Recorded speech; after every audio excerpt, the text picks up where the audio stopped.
Muy buenas noches a todas y todos los que nos están acompañando a través de sus redes sociales. Muchas gracias por acompañarnos. Muy buenas noches, hermano Evo. Muchas gracias por aceptar esta invitación para un diálogo, estando yo en Puno y tú ahí en Bolivia, cerquita en realidad, para poder compartir un poquito experiencias, para poder dialogar del contexto de nuestros respectivos países.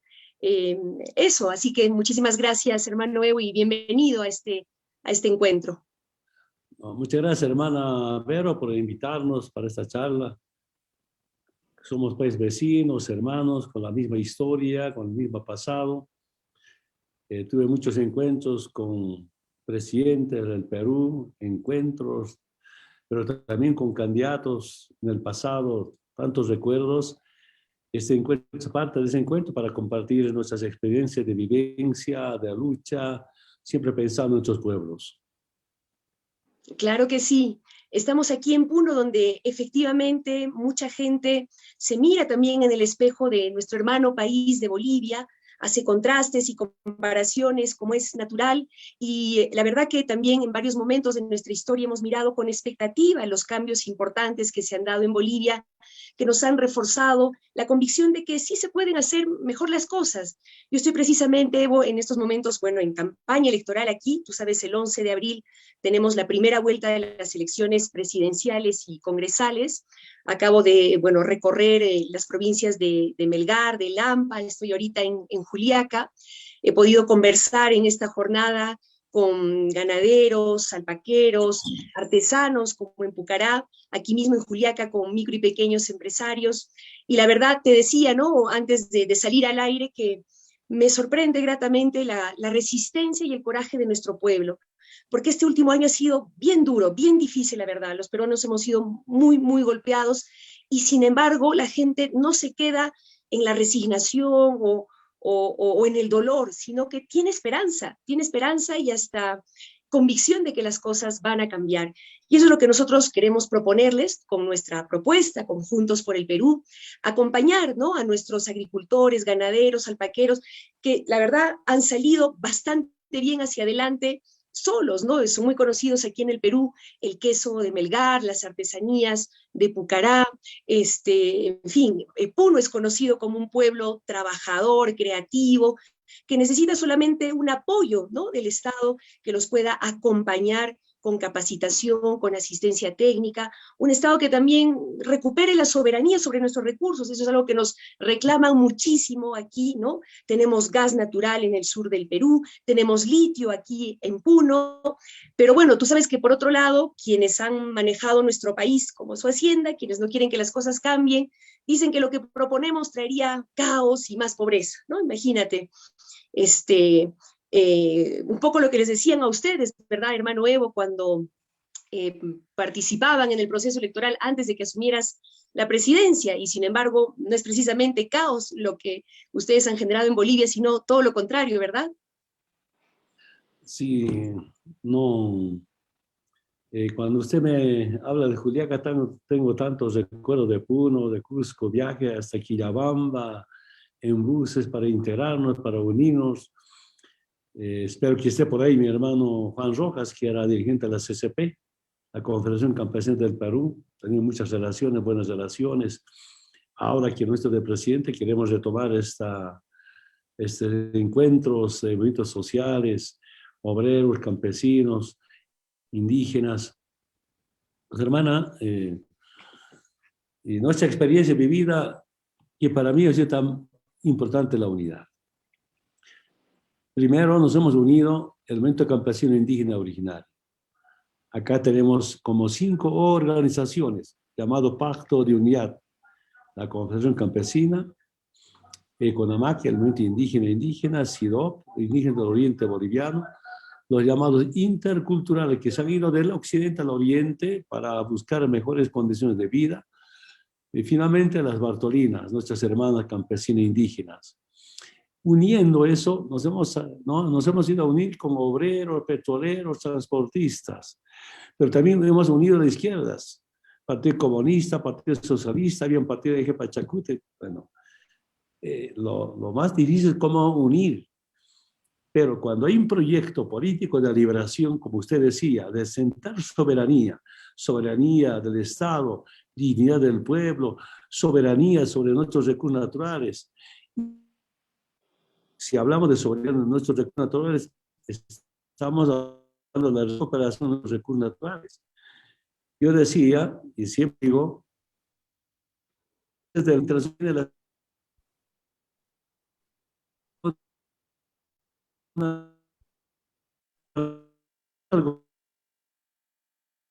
teníamos 3 propuestas. En lo político, la refundación de Bolivia. En lo económico, la nacionalización de nuestros recursos naturales. Los servicios básicos, además de eso. Y en lo social, la redistribución de la riqueza. La refundación ha sido difícil. Ustedes saben, durante la colonia, cómo han vivido el movimiento campesino indígena originaria. Las mujeres de las distintas clases sociales, hasta el 1952, no tenían derecho al voto. Menos el movimiento indígena. ¿Quién nos decía? Si no pagan impuestos, si no tienen propiedad privada, no pueden participar en las elecciones. Está rompiendo. Y decidimos desde el movimiento campesino indígena cómo refundar Bolivia, cómo dejar ese estado colonial excluyente, sobre todo al movimiento indígena y a las mujeres de las distintas clases sociales. Ese duró, ¿no? Y por eso saltamos del estado colonial a un estado plurinacional, donde todos, seamos campesinos, profesionales, no profesionales, del campo a la ciudad, tenemos los mismos derechos, los mismos deberes. Duró 3 años el debate de la Asamblea Constituyente. Para mí ha sido más fácil la nacionalización. En Bolivia siempre teníamos el poder social, poder comunal, poder sindical. Mediante la Central Obrera Boliviana, soy afiliado a la Central Obrera Boliviana, y se hablaba del movimiento campesino de la CSUCB, siempre se levantaban cuestionando los modelos de saqueo a nuestros recursos naturales. Aquí una cosa, hermana, yo aprendí como dirigente sindical. Nuestras luchas no solamente eran por una reivindicación social, sino también por cambio estructural, pensando en una Bolivia digna, soberana y productiva. Y cuando planteamos cambios estructurales, ¿qué nos decía? No, tú campesino no puedes ser política, la política está listo para ustedes. No sé cómo están los obreros en Perú. Los obreros generalmente dicen independencia sindical. Para mí esa es una doctrina norteamericana. Con independencia sindical, ¿qué nos dice? Los obreros no pueden ser política, los sindicalistas no pueden ser política. Y desde el movimiento campesino dijimos, también tenemos derechos políticos, pero para eso hay que unirse. Entonces, en los diálogos con gobiernos del pasado, los neoliberales, pues planteábamos la nacionalización. Eso no va, no aceptaban eso. Entonces, con el poder sindical no podían nacionalizar, era importante el poder político.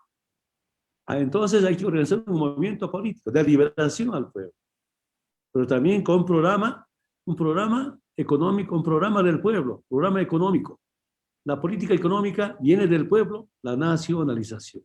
Ni se imagina, hermanos, el 1 de mayo del 2006, no me tembló la mano para nacionalizar los hidrocarburos. A partir de ese momento cambió la situación económica del país. Y saben muy bien, saben los estudiosos. Yo he escuchado muchas informaciones de medios de comunicación del Perú, reconocimiento a nuestro modelo económico, crecimiento económico. De los 13 años cumplidos, 6 primero en crecimiento económico en Sudamérica. Y no me avergonzo un poquito comentar. Cuando llegué, Bolivia era el último país de Sudamérica, el penúltimo país de toda América. Duele ver eso, pero en corto tiempo cambiamos porque una revolución democrática. ¿En qué consiste una revolución democrática? Una revolución con voto, no con bala. Una revolución con conciencia, no con armas. Otras uniones, pero en base a un plan de liberación, pero un plan económico de nacionalización. Ese me ayudó bastante. Y hemos demostrado que también los movimientos sociales, por supuesto, acompañados por otros profesionales, clase media, intelectuales, todos unidos, hemos demostrado que Bolivia tenía mucho futuro. Juntos sí podemos. Se puede, es cuestión de unirse. Lo más difícil para mí es unir, unir, unir. Nosotros también estamos en campaña nuevamente, porque en 3 departamentos tenemos hasta la segunda vuelta. Bolivia tiene 9 departamentos. En primera vuelta ganamos en 6 departamentos. En 4 primera vuelta, en 2 ganamos, pero no en primera vuelta. Y en el 7º ganamos para la segunda vuelta como segundos. Nuestra meta es ganar los 3 en la segunda vuelta. Si ganamos, vamos a tener 7 gobernaciones de los 9. La derecha tendrá 2 gobernaciones. Estamos bien. Otra vez digo, en base a un plan económico, programa del pueblo, un proyecto político de la liberación, centrar nuestra soberanía. Y yo podría resumir, hermana Verónica, realmente siento bastante, duele mucho ver a un país vecino, una gestión acabe con 2 presidentes o 3 presidentes. Eso era aquí, antes de que yo llegue al gobierno. Los últimos 5 años antes de nuestra presidencia, 5 presidentes. Yo he prestado el servicio militar obligatorio el año 1978. Ese soldado, un año he visto 3 presidentes, 3 generales, golpe que golpe, golpe que golpe. Entonces, si no hay un proyecto político de liberación, si no hay un plan económico del pueblo, yo creo que el MAS-IPCP es el movimiento político más grande de la historia de Bolivia, con resultados, pero también con la participación de mi pueblo. Hermano Evo, tú planteas 2 cosas que a mí me hacen reflexionar, ¿no? Por un lado, esta necesidad de la unidad y de que las organizaciones y movimientos sociales den este salto político, ¿no?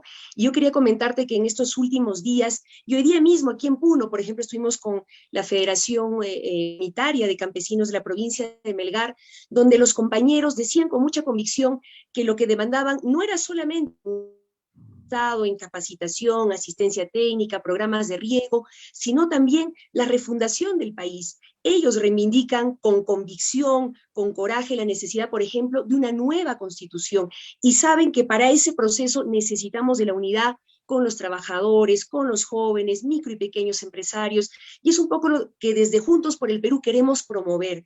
Ahora que, mira, Evo, nosotros vamos a cumplir aquí en el Perú, este año 2021, el bicentenario de nuestra independencia. Y tú hablabas de un Estado colonial, ¿verdad?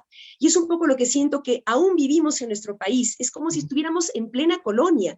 Tenemos gas en Camisea, en mi región, en Puno, que explotan desde hace 15 años, Evo, y se lo llevan a México, a Japón, a Europa, y los pueblos del sur, de Cusco, de Puno, hasta ahora no recibimos una sola gota de ese gas, y pagamos el balón de GLP más caro de América Latina, y en plena pandemia el balón de gas ha subido, y eso para las amas de casa es una tremenda dificultad.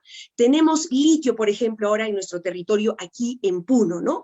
Y mucha gente aquí demanda que en esta oportunidad seamos soberanos en decidir cómo se va a usar ese recurso y que ojalá no solamente nos quedemos en la explotación de la materia prima, sino avancemos en darle un valor agregado. Y cuando nosotros planteamos eso, ejerzamos soberanía sobre nuestro territorio y nuestros recursos, hay quienes, ¿no?, desde el poder se oponen y anuncian nuevamente caos, ¿no? Por lo que decían respecto del proyecto de ustedes y, bueno, la experiencia que ustedes han realizado ha demostrado que no fue así, que la nacionalización del gas más bien permitió mayor estabilidad, crecimiento económico, que no fue como si se les pone reglas de juego claras, puede haber, ¿no?, un crecimiento económico sostenido, con un diálogo, una colaboración entre el Estado, el sector privado, que es un poco lo que nosotros planteamos aquí, ¿no? Y por eso es que también reivindicamos y planteamos la necesidad de una nueva constitución. Pero decimos también, hermano Evo, que no puede ser pues una constitución como las de siempre, ¿no?, como las 12 que hemos tenido en el Perú, hecha por una clase política de espaldas a nuestra gente. Estamos planteando una asamblea constituyente, primero un referéndum constituyente, para que sea el pueblo soberano el que decida, ¿verdad? No lo decidan los grupos de poder, la prensa concentrada, sino el pueblo soberano que diga si quiere o no una nueva constitución. Lo que a mí me dice el pueblo en las calles de Cusco, de Puno, de Tacna, es que sí quiere una nueva constitución, pero además lo que planteamos es que esa nueva constitución la haga el pueblo. Por eso hablamos de una asamblea constituyente popular, paritaria, con participación de las mujeres, como ustedes han logrado también en Bolivia, y plurinacional, porque es tiempo también de que aquí en el Perú, quechuas, aymaras, aguajún, shipibos, tengamos una voz, ¿no?, en esta refundación que creo que en el Perú nos merecemos. A 200 años de la independencia del poder colonial, es tiempo de ejercer realmente soberanía sobre lo que es nuestro y tener un Estado que nos garantice lo mínimo: salud, educación, vivienda. Eso es lo que estamos un poco planteando aquí, ¿no? Yo quería un poco preguntarte, ¿no? Yo recuerdo que cuando ustedes anunciaron la nacionalización del gas, se decía, ¿no?, incluso en la prensa internacional, que iban a espantar a la inversión, que iba a ser un fracaso. No sé si puedes recordar un poquito eso para nosotros, ahora que nos estamos planteando también avanzar en ese camino. ¿Y cómo eran los contratos en Bolivia en tiempos neoliberales? Cuando está bajo el suelo, el gas, el petróleo eran de los bolivianos. Sale del suelo y ya no eran los bolivianos. Y los contratos, con las transnacionales, ¿qué decía? El titular adquiere el derecho de apropiar en boca de pozo. Sale del suelo y eran los extranjeros. Y el Estado o el gobierno boliviano nunca sabía cuántos volúmenes de gas se produce día o mes o año. Imagínense. Y segundo, de los 100% de ingresos, 18% para los bolivianos, 82% para los extranjeros. Robo total. Pero nosotros dijimos, ya durante la campaña de 2005, ahora, si quieren quedarse en las petroleras, van a ser socios o van a prestar servicio. No van a ser patrones ni dueños. Y segundo, ¿qué dijimos? El Estado va a ser dueño dentro y fuera del suelo del petróleo o del gas. Entonces, ya empezamos a trabajar. Y cuando redactamos el decreto supremo, para no tener problema con las petroleras, yo dije, quiero saber a los técnicos, expertos, organicé expertos de Argentina, de España, de Cuba, creo de Venezuela, ¿no? Quiero saber, porque nuestros técnicos todavía dudaban.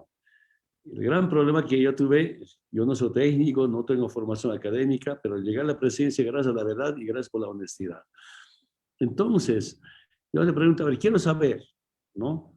Expertos, yo quiero saber si con 18% van a recuperar su inversión y pueden tener utilidades. Quiero saber técnicamente, numéricamente, financieramente. Después de 2 o 3 semanas me explica, presidente Evo, todavía las petroleras, Repsol, a ver, hablemos inclusive de Brasil, ¿cómo se llama? Petrobras, ¿no? Total de Francia, me dicen, con 18% van a recuperar su inversión y van a tener utilidades. Cuando me dijo los expertos internacionales, no dudé de sacar el decreto supremo. Ahora, si quieren quedarse, se quedan con 18%, 82% para los bolivianos. Eso hizo cambiar la situación económica del país. Y algunos se han quedado, algunos se han ido, hemos negociado, se han ido. Por ejemplo, Sanredes se ha ido, su derecho. Y son los que se quedan, se quedan. Porque nos roban mucho, hermana Verónica. Ni se imagina el robo. Yo siempre digo, y eso, por favor, a mis hermanos del movimiento campesino indígena, a los obreros, ¿no? Nos divide, ¿no?, para dominarnos. Nos domina, dividiéndonos, dominándonos para robar nuestros recursos naturales. Es el Estado colonial. Eso nos hemos liberado. Eso sí es importante. Pero aquí también un tema muy de fondo. ¿Qué dicen los Estados Unidos? América para los americanos. Inmoral doctrina Monroe. Es decir, nosotros somos el patio trasero de de Estados Unidos. Y ahí viene nuestra lucha. Usted mencionaba el Estado plurinacional. Ahora, desde los distintos sectores sociales, ayer estaba con varios dirigentes, unos 15, 20 dirigentes de los distintos sectores sociales en Argentina, y a todos, indígenas, campesinos, obreros, impulsar América plurinacional, del pueblo para los pueblos. Ese es un nuevo desafío que estamos empezando. Para noviembre he invitado a la CCP a varios compañeros y tenemos un gran encuentro acá para impulsar RUNASUR, porque UNASUR, algunos gobiernos nos han dejado, pero ahora RUNASUR va a ser de los pueblos, UNASUR de los gobiernos oficiales. Tenemos otro desafío. Otra vez nos estamos planteando la integración. Y en mi experiencia, hermana, en tema económico, nos hemos liberado con las nacionalizaciones, quería comentarle mucho. Un temita importante. Por ejemplo, telecomunicación estaba privatizado. Entel se llama acá. Eran italianos. El 2006 todavía no nacionalicé. ¿Cuánto de utilidad tenía Entel italiana, privatizada? 70 millones de dólares. 2007 nacionalicé, ¿no? Otra del Estado, vuelve al Estado. Y en los últimos años, 2016, 17, 18, 140 millones de dólares de utilidad. Eso ya no se va a Italia como los 70, sino se queda al 100% porque es del Estado, del pueblo. De ahí saco para Juancito Pinto, para tener un bono para los niños, para evitar la deserción escolar. De ahí para renta dignidad. Aquí nuestras hermanas desde 60 años para arriba tienen una renta, todo universal, de 350 bolivianos, como 50 dólares. Para la gente humilde, para la gente pobre, es una gran salvación, 50 dólares mes. Entonces esos programas políticos, programas económicos nos ayuda bastante. Ahora, ¿quién nos plantea el fondo? Los privatizadores. Estado mínimo, un Estado enano, que solamente regule y no invierta. Un Estado que no invierta, ¿de dónde va a generar divisas? ¿Con qué plata va a tener la demanda que tiene el pueblo? Pero los recursos naturales, sea petróleo, gas, minerales, litio, sean del Estado, del pueblo, pero bajo la administración de su gobierno del Estado, eso deja utilidades. Esa es mi experiencia personal. Por eso hemos pasado, después de nacionalizar, a industrializar. Nos paró. Hermana, usted mencionaba el tema litio. Mira, con Perú, Argentina, hablé también con el presidente Alberto, ¿no? Con los movimientos sociales. Imagínense, hermana, Perú, Argentina, Bolivia, industrialicemos litio. Es el futuro energético. De acá a poco tiempo, nosotros podemos poner el precio del litio para todo el mundo. En algo, también seremos algo, pues, países de Sudamérica. Y este golpe que he recibido en 2019 es golpe al litio, porque nosotros hemos empezado a industrializar con nuestras reservas internacionales y no aceptan que los países llamados subdesarrollados demos el valor agregado a nuestros recursos naturales. Solo nos quieren para llevar nuestra materia prima. Para eso nos quieren. Y cuando queremos industrializar, no quieren transferencia ni en ciencia ni en tecnología. Esa es la otra teoría, eso es lo que tenemos que debatir como Estado, pero también con movimientos sociales.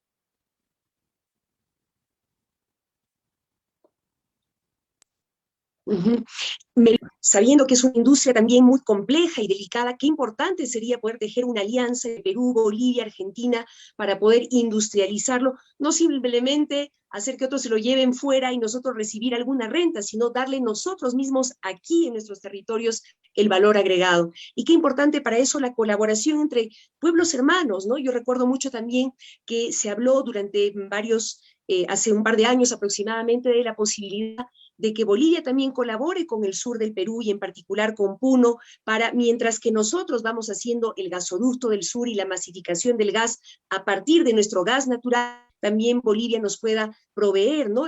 Conexiones de gas, por lo menos en la zona de frontera, cosa que es perfectamente posible y ojalá que se pueda retomar en algún momento. Qué importante la unidad entre nuestros pueblos de América Latina, ¿no?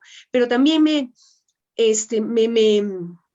interpela mucho, ¿no? Cuando lo que tú cuentas que a ustedes les ocurría hace años atrás sobre el tema del gas, Es lo que nos ocurre hoy a nosotros los peruanos, aún en estos tiempos, ¿no?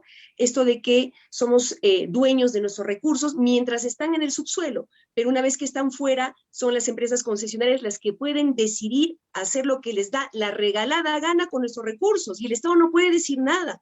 Eso realmente nos parece indigno, y por eso insistimos en la necesidad de nacionalizar nuestros recursos, nuestro gas en particular. Y la experiencia de Bolivia nos muestra que sí es posible, sí es rentable, sí es sostenible, y como tú decías, puede dar paso además luego a un proceso de industrialización que puede permitir generar más y mejor empleo, ¿no? Entonces, esta experiencia para nosotros es importante también mirarla, aprender de ella, y nos reafirma en que sí es posible. Y como tú lo comentabas, pues sí, aquí también tratan de dividirnos, de asustarnos, ¿no? De atarantarnos, pero seguimos avanzando con convicción y con firmeza, con cada vez más sectores del país que se van sumando a la propuesta de cambio. La pandemia también de alguna manera, ¿no?, nos ha revelado cuán perverso era este sistema y este modelo, ¿no?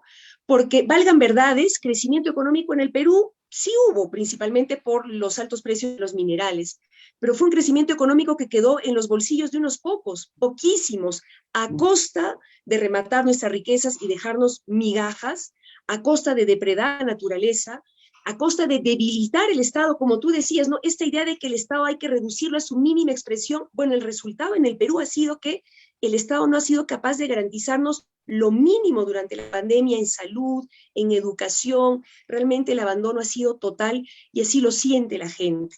Y bueno, aunque ha sido muy doloroso, esto de alguna manera conciencia de que necesitamos cambios, de que sí necesitamos un Estado. Claro, no el Estado que tenemos aquí ahora en el Perú, ¿no? Totalmente decrépito, corrupto, capturado por mafias, por lobbies, pero sí un Estado al servicio de la gente, que garantice la salud, la educación como derechos, que garantice servicios básicos como la telefonía o el Internet que tú comentabas, ¿no? Aquí he estado conversando con familias de Puno, madres de familia en particular, muy angustiadas porque ellas decían, en realidad el año escolar del 2020 ha sido perdido para nuestros niños, porque no tenemos conexión a Internet. A pesar, Evo, te cuento de que aquí en el Perú tenemos ya una red dorsal de fibra óptica, o sea, un cable de fibra óptica que está ahí tendido desde hace 5 años, pero le está esperando de brazos cruzados que venga el privado a invertir para ramificar esa conexión. Pero a veces para el privado no es rentable. Entonces, lo que es que el Estado, ¿verdad?, entre a tallar ahí proactivamente para masificar, en este caso, la conexión a Internet, que hoy se ha vuelto fundamental. Pero quienes sí han estado en el poder dicen, no, quieren estatizarlo todo, quieren hacer un Estado burocrático, elefantiásico. No, queremos un Estado, ¿no?, que ponga reglas de juego claras para las inversiones, que defienda nuestra soberanía, que garantice derechos y que sea más proactivo, ¿no?, en promover el desarrollo nacional, ¿no? Nosotros estamos convencidos que no hay nada de malo en esto, sino todo lo contrario, es lo que nuestro pueblo se merece, y lo que es urgente propiciar, tan difícil además. Enorme coincidencia, hermana Verónica. Por constitución en Bolivia, los servicios básicos es un derecho humano.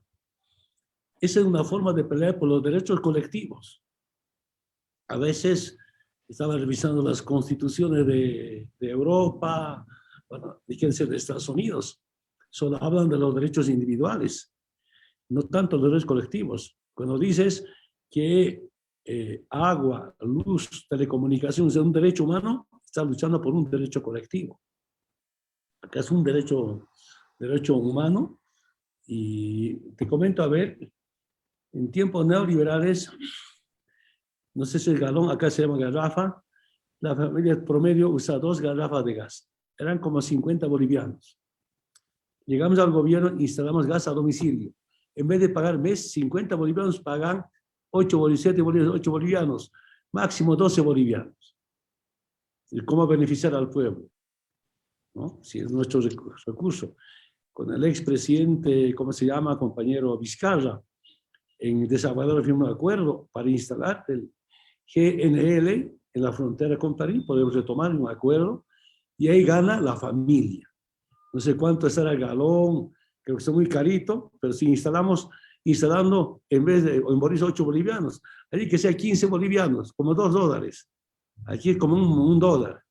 Si el pueblo gana, se beneficia ahora, ¿no? Es cuestión de retomar. Qué bueno sería, hermana, compartir con nuestros técnicos, intercambio así, información, la parte técnica, la parte financiera, porque uno quiere ganar las elecciones para servir. La gente humilde se beneficia. Aquí otra vez yo tengo un debate. Algunos compañeros más se van a candidatura, candidatura. Por supuesto es importante la candidatura, pero acompañar con programas del pueblo. Pero programas del pueblo. Ahí sí yo puedo decir, puedo reivindicar que cuesta juntarlos, porque también hay algunas reivindicaciones muy, muy exageradas, hasta indeseables para algún sector social. Yo cuando me sentaba con la Central Obrera Boliviana decía, a ver, hermanos, yo en este momento no soy presidente, soy dirigente más. Cuando éramos dirigentes, ¿de qué luchábamos? ¿Por qué marchábamos? Por esto, está cumplido. Queremos esto más, vamos a eso. Entonces, ayúdame a cuidar la economía. Otro debate. Entonces sí. Entonces, otra vez, pensar que aquí estamos por la patria y no estamos solamente por la plata. Porque a veces hay algunos compañeros, algunos sectores, su sector o su región, sin pensar en liberar a nuestra querida patria, ¿no? Hermana, a mí te puedo comentar antes cómo era en Bolivia cuando el gas estaba privatizado. Se exportaba gas natural y se importaba GLP. 100%. Yo no podía entender cómo es eso. Instalamos una planta en Río Grande, Santa Cruz, ya no importaban GLP. Otra planta en Yacuiba, Tarija, exportaban más bien, 90% del mercado para él. Nosotros exportamos ahí, hacemos intercambio comercial porque es importante cuidar la balanza comercial entre países vecinos. Ahí tenemos que complementarnos, ayudarnos como países vecinos para el bien de nuestra población. Totalmente, ¿no? Lo que tú dices acá también es inaudito en el Perú, no solamente en el tema del gas. Por ejemplo, en el norte del país, en Piura, tenemos fosfatos que nos permitirían producir fertilizantes para la agricultura, pero en lugar de darles el valor agregado, procesarlos y proveer ese fertilizante para nuestros agricultores y campesinos, exportamos la roca, ¿no es cierto? La procesan fuera, luego nos venden el fertilizante a un precio elevadísimo, un recurso que era nuestro. Entonces realmente uno dice, qué indigno, ¿cómo es posible que en pleno siglo XXI sigamos realmente siendo tratados como una colonia, ¿no? Y qué importante también, un poco esto también lo hemos venido conversando en los diálogos con nuestros hermanos campesinos también. Mucho se nos dijo a nuestros pueblos, y seguramente ustedes también lo han sentido en Bolivia, que éramos pobres, ¿no? Que éramos atraso, que no teníamos con qué salir adelante, que nuestra expectativa de cambio iba a venir de fuera, otros iban a venir a enseñarnos y a darnos lo que necesitábamos. Pero vamos tomando conciencia de que en realidad no somos pobres, todo lo contrario, somos ricos, riquísimos, bendecidos por la Pachamama, con toda clase de riquezas en nuestra tierra, minerales, gas, agua dulce, una tierra rica, productiva, y así también como en Bolivia, un pueblo con una identidad muy fuerte, con una tradición de organización, de solidaridad. En realidad lo tenemos todo para salir adelante. Lo único que nos falta es un gobierno del pueblo, pero para eso, como tú bien dices, una condición importante es la unidad, ¿no? Y yo siempre digo también en los discursos de campaña, ¿no? Cuando planteamos al pueblo los cambios que estamos planteando necesarios para nuestro país, siempre decimos, ¿no? Que lo que planteamos es viable, pero va a ser difícil y que no vamos a poder hacerlo solos, ¿no? Nosotros juntos por el Perú, yo, pero necesitamos para eso una amplia unidad de todos los sectores sociales, sindicales, jóvenes, y a mí me alegra mucho que en el Perú yo percibo que se está perdiendo el miedo al cambio, ¿no? Que todos estos discursos con los cuales nos quieren dividir, estigmatizar, te cuento aquí, Evo, a todos los que planteamos un cambio, nos tildan pues de violentistas, de terroristas, ¿no? Para querer asustar a la gente, pero me parece que ya no funciona. Ya no funciona, la gente ha abierto los ojos y se da cuenta que eso es para asustarnos y dividirnos, ¿no? Y tiene consecuencias de salir adelante, ¿no?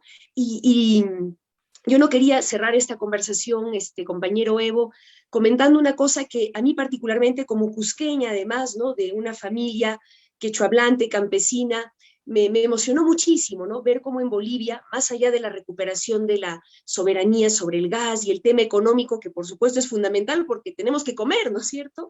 Nuestro pueblo merece vivir dignamente, ver, ¿no? Cómo pueblos indígenas, originarios, mujeres campesinas, quechuas, aymaras, de Pollera, llegaron al Parlamento, llegaron a los espacios de decisión, ¿no? O sea, ese cambio cultural es algo que también creo que nos interpela a los peruanos, ¿no? Y en lo que ojalá podamos avanzar, ¿no? Por eso nosotros hablamos, pues, de la necesidad de una nueva constitución que es un nuevo pacto social, ¿no? Para que todos los sectores del país que hemos sido ninguneados, silenciados, estigmatizados, por fin tengamos un lugar, ¿no? Que nuestra voz se pueda escuchar. Yo tenía problemas al inicio, por ejemplo, de la Asamblea Constituyente. Primera vez hemos convocado a que el pueblo elija a sus constituyentes. Antes había asambleas constituyentes con partidos que tenían representación parlamentaria y con los llamados notables. Yo decía, en 180 años los notables solamente hicieron parches, parches, parches, nunca cambiaron. Los no innotables hemos refundado Bolivia, ¿no? Y además de eso, se acabó la llamada democracia representativa, que es participativa y decisiva del pueblo. Esa es nuestra constitución. Repito nuevamente, donde las Fuerzas Armadas y los movimientos sociales tienen la obligación como defender los recursos naturales por constitución. No pueden permitir que se privatice, ¿no? Y yo decía, Fuerzas Armadas, los movimientos sociales como una yunta, ¿no? Para trabajar, velar, ¿no? Porque la tarea de las Fuerzas Armadas no solamente es defender el territorio, la frontera, sino también defender sus recursos naturales. Y ese nos ha permitido avanzar en la situación económica. Es difícil, pero en tema, la participación del pueblo en una asamblea constituyente es tan importante, aunque dura, cuesta, es tan importante. Hay mucho que va a depender la conciencia de los sectores olvidados, abandonados. Porque para mí la política es la mejor ciencia de servicio. Porque para hacer política tienes que definir si realmente vas a servir al pueblo o no. Y servir al pueblo es sacrificio, esfuerzo, compromiso permanente. En mi experiencia, a las 5 de la mañana reuniones sagradamente, a las 12, a la 1 a veces, porque no es sencillo ser autoridad electa. Una cosa es la autoridad electa, entonces se compromete y se trabaja para el pueblo con la gente humilde. Yo quiero saludar por esta enorme coincidencia, hermana Verónica, el tema de la Asamblea Constituyente, el tema de la recuperación o la soberanía sobre nuestra economía, que está basado en los recursos naturales, como conjuntamente. Esa es la gran tarea que tenemos como Sudamérica, como América Latina. ¿Hasta cuándo vamos a seguir importando tecnología? Cuando queremos industrializar de Estados Unidos, de Europa o de Asia o de China. Nosotros que hemos empezado con la industrialización. Hierro, el tema de fertilizantes. Nosotros 100% importábamos. Hemos instalado una planta, solo a Brasil estamos exportando 350.000 toneladas al año, ¿no? Y con el golpe se paralizó, ahora otra vez estamos retomando con nuestro presidente Lucho Arce. Entonces, en un modelo del sistema neoliberal, capitalista, imperialista, ellos no quieren que los estados tengan sus empresas. Esa es nuestra profunda diferencia. Soporté también tantas acusaciones que Evo asesino, Evo narcotraficante. Es normal, coincido perfectamente. Tanto nos molestan, el pueblo ya no cree, ¿no? A mí me dijeron que era Bin Laden andino. Y los cocaderos, los campesinos, los talibanes. Bueno, enfrentamos como un asesino, como un narcotraficante, como Bin Laden andino, o talibán puede ser presidente. Yo digo, sí que sigan hablando. Es una verdad. Ahí también requiere mucha fuerza, mucha energía, mucha paciencia, porque cuando uno se mete a la política, tiene que ser preparado, ser fuerte y valiente para enfrentar.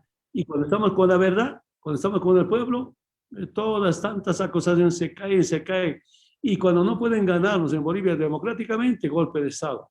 En un año Recuperar la democracia, la patria, nuestro proceso de cambio es algo único en el mundo.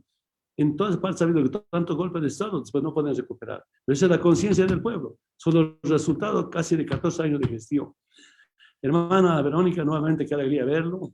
Muchas gracias por invitarme. Estamos acá para compartir como siempre. Somos países, repito nuevamente, con la misma cultura. Somos tan diversos. Yo de presidente conocí Bolivia. La diversidad cultural es nuestra riqueza de nuestra identidad, de nuestra dignidad. Es impresionante cómo recuperar, seguir recuperando. Yo iba con la canal oficial estatal, decía a los alcaldes, preparen la mejor música, la mejor vestimenta. Creo que en Europa no más miraba Canal 7 que en Bolivia, porque es impresionante nuestra diversidad cultural y hay que fortalecer, recuperar. Eso hacer trabajando con alcaldías, como también con los movimientos sociales. Muchas gracias, hermana Verónica, qué alegría verlo. Deseo mucha suerte, mucho éxito. Gracias. Gracias a ti, hermano. Como bien dices, nuestra fuerza está en nuestro pueblo. Ahí es de donde vamos a beber para poder resistir y para poder lograr los cambios que nuestro país necesita y que también América Latina necesita. Seguir trabajando juntos como pueblos hermanos para que América Latina sea un territorio de justicia, de igualdad, de soberanía y de paz. No más golpes, democracia plena donde nuestro pueblo decida. Muchas gracias, hermano Evo. Aquí nuestra huifala también, símbolo de unidad de nuestros pueblos. Hasta muy pronto, hermano Evo. Mucha fuerza para usted. España. Hasta pronto, muchas gracias. Abrazos. Gracias, hasta pronto, hermana.